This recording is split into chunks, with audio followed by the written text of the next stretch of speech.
Hey everyone, welcome back to Paying for Attention, everyone's favorite paid media podcast. I'm Andrew Hollington, Director of Strategy here at Megathos, and today I'm joined by Keegan Brown, and we're really excited about this topic. Today we're talking about Google Ads settings you should always check. So these are things that, you're uploading a campaign, and Google may default to something, and you might want to double check a couple of these things. Yeah, so this is one we typically see when we upload through Google or Bing Ads Editor. Is display select gets automatically checked on. Um, I can't think of one reason why you'd ever show with display select, and I don't even think they call it that anymore. But like display option or whatever it is, Mm-hmm. um, even if it performs well, I would recommend segmenting your search and your display campaign. That way you can allocate budget, bids, ad copy, everything by those different channels. They're completely different. It makes no Mm-hmm. sense to run the same. And this is similar to the geo settings where when you look at aggregate data like cost per click, cost per lead, those types of things, your data for that search campaign is going to look really good. And that's because um, if you segment by channels, what's going to happen is you're going to see that a lot of your clicks are coming from display, much lower cost per click, and it brings down that overall cost per click. As soon as you turn that off, your cost per click for that search campaign is going to skyrocket, but really it's the same as what you were paying before. And you And hit on it earlier too with the click through rate, right? yeah, Display is obviously going to have lower click through rate. You're going to have 1 million impressions from display yeah, and maybe 50,000 from search, right? yep. And and in that case, again with Geo2, you're going to see a difference in lead quality, right? So your display campaign, typically we see lower quality leads if they are generating leads. And on the Geo side, let's say you're running a search campaign and you're showing in India, we know 99.9% of the time, India is going to be a lower cost per click. You're going to see a higher conversion rate, but the lead quality is usually not going to be what you want unless you're specifically wanting to target India. So then, as soon as you turn off that geo targeting or the display select, you're going to see things go back to where they should be, which is a higher cost per click, higher click through rates, but usually a higher cost per lead, but then better quality. So just something there. Once you upload through editor, make sure you go in and check those off. If you want a display campaign, create one. Yeah, segment it out. Totally agree there. What's what's the one that frustrates you most? Good question. I would say the negative keywords, proactive negative keywords. It's just something in an audit that I'm like, I can't believe they did that, honestly. It's we can always find bad search terms in an audit, and it's like, hey, this campaign's been running for 9 months, but there's no excuse for when you're launching a brand new campaign. When you're doing your keyword research, add that extra step Mm-hmm. of researching, run that keyword through Google, see what other relevant searches are, similar searches, similar companies. Is there another company that has a very similar brand name as your client? You're going to get bad brand clicks that way, right? So these are all things you should consider right up front in the initial campaign launch, and just proactively negate every little thing that you could potentially see as causing bad clicks that are going to give you poor user experience, bring down your quality score, just waste money for the client. It's just not. It's really easy to do up front, and there's no real excuse not to, right? Or things like with e-commerce, we said a lot of like customer Yep. service, phone number, shipping and returning, right? Those things are not good to have, and those are the easiest ones to kind of negate right out of the launch of a campaign. That's what you should be doing in your keyword research, as you pointed out. That's Yeah. a really good point. Check your client's website. Do they have a blog?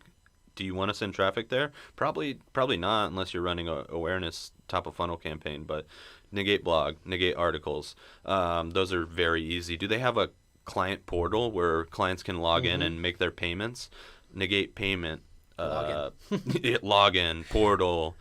right? Those are just they seem so obvious, but we just see so many times clients wasting. There was a local software company that was Yeah. spending thousands of dollars on login, and we were just like, wow. And we pointed it out to the client, and they were not pleased with that. So, What's funny is we both did that audit at two separate companies yep. years ago, and we both told them that. Mm-hmm.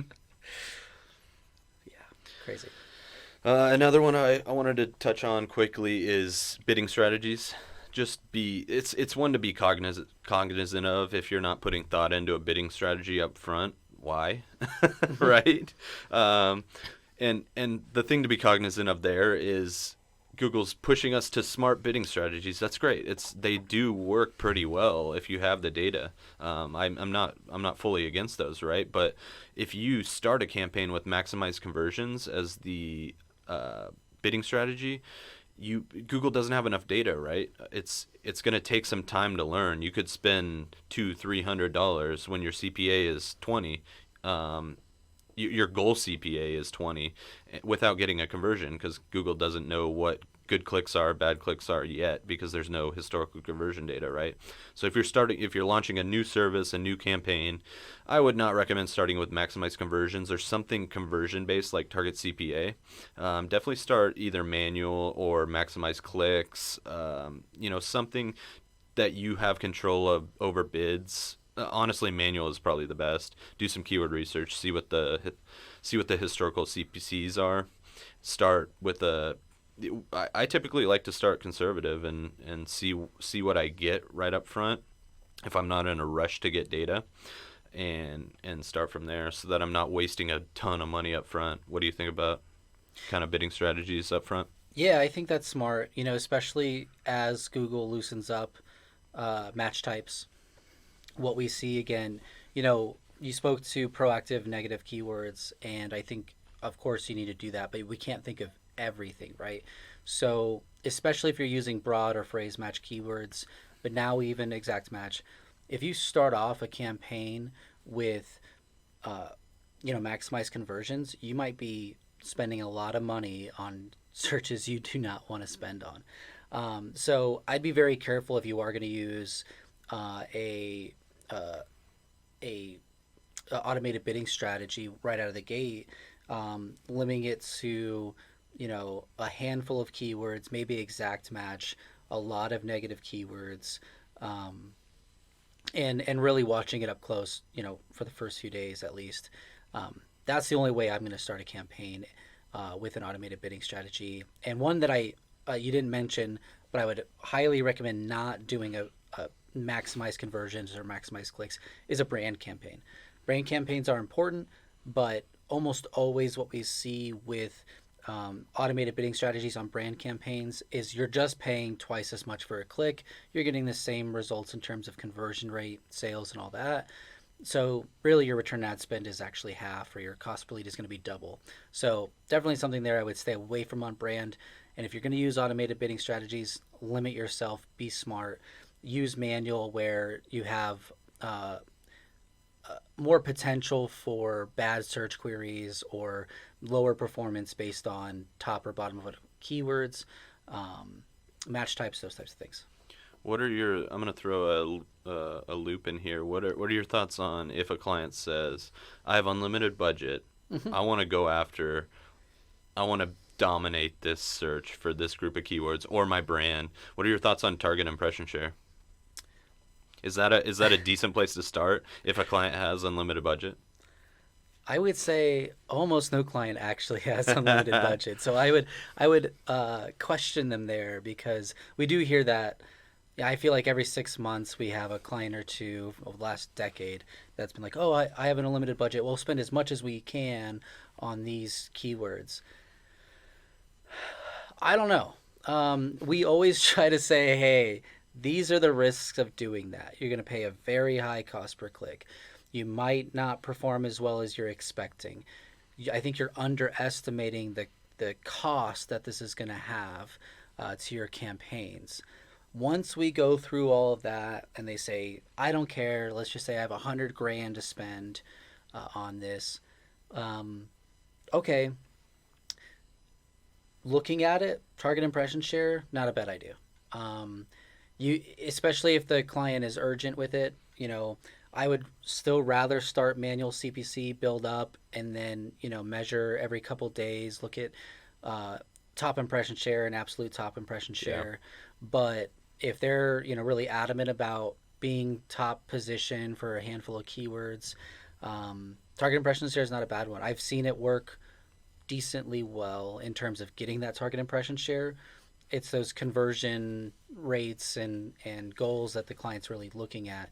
So at the end of the day, if we say, hey, we had 200,000 impressions and you were almost at the top every single time, is that really what the client wants, or do they want those leads or sales? Exactly. That's what I was going to add to that is do they really want to dominate the search, or do they kind of have a goal on the back of their mind? Even if they say, I don't care if I pay 1,000 for a lead, if it's a good lead, Mm-hmm. they probably have a KPI that that you should hone in on, and a goal of dominating a impression share for any given search is probably not the greatest goal, and you should probably work with that client on what's the true goal here. Um, we can maximize that search. There's a lot of competition.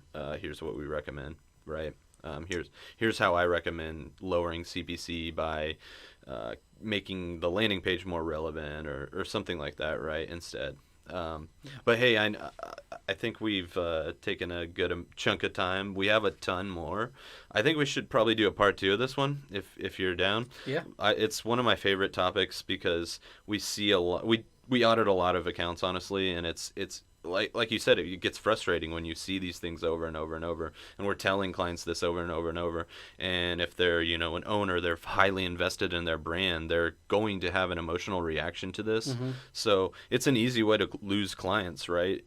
And these are simple things in most cases, a couple check boxes, couple 15 minutes of extra research here and there, right? So I enjoyed this. Let's pick it back up for a part two. Awesome. Thanks, Andrew. All right, see you guys next time on Paying for Attention.